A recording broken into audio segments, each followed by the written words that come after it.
അസ്സലാമലൈക്കും. ഞാൻ ആരാധി മൊയ്തീനാണ്. ഇന്ന് നമ്മളെ സുഹൈൽ വരുന്ന ദിവസമാണ്, 24-ാം തീയതിയാണ്.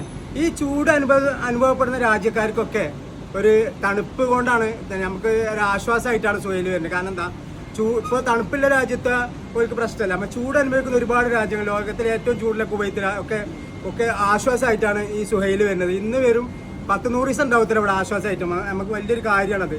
അപ്പോൾ പിന്നെ വരാന്ന് പറഞ്ഞിട്ട് ചേട്ടൻ വരാതിരിക്കരുതേ, വരാതിരുന്നാല് ഞങ്ങളെ പരാതി തീരൂല. അപ്പോൾ സുഹൈലിനെ പ്രതീക്ഷിച്ചാലാണ് ചൂട് അനുഭവിക്കുന്ന രാജ്യക്കാരൊക്കെ കാത്തിക്കണ്. അപ്പോൾ റൂമിനും മെസ്സിനൊന്നും ഇല്ലെങ്കിൽ ഞങ്ങളടുത്ത് ആരാധന നോക്കിക്കൊണ്ട് വേഗം വരിട്ടോ. അപ്പോൾ ഇന്നത്തെ ഉച്ചകത്തെ സദ്യ വന്നേരാം. പൊരിയലാണ് കൗട്ടി ചെടിച്ചിന്, കാബേജ് പൊരിയൽ, ചെറുപയർ, മുള്ളങ്കി സാമ്പാർ, ജിഞ്ചർ രസം, പിന്നെ ഒന്ന് അവിയലുണ്ട് കേട്ടോ, ശനിയാഴ്ച അല്ലേ. പിന്നെ ചക്കര റവ പായസം ഉണ്ട്, പച്ചമോരും ഉണ്ട്. പിന്നെ ഒന്ന് മഷ്റൂം ബിരിയാണി ഉണ്ട്, കേർഡ് റൈസ് ഉണ്ട്, ക്യാരറ്റ് റൈസ് ഉണ്ട്, മുട്ട ബാരിക്ക്, ചപ്പാത്തി, പൂരി ഒക്കെ ഉണ്ട്. അപ്പം ഉച്ചയ്ക്ക് എല്ലാവരും വരും.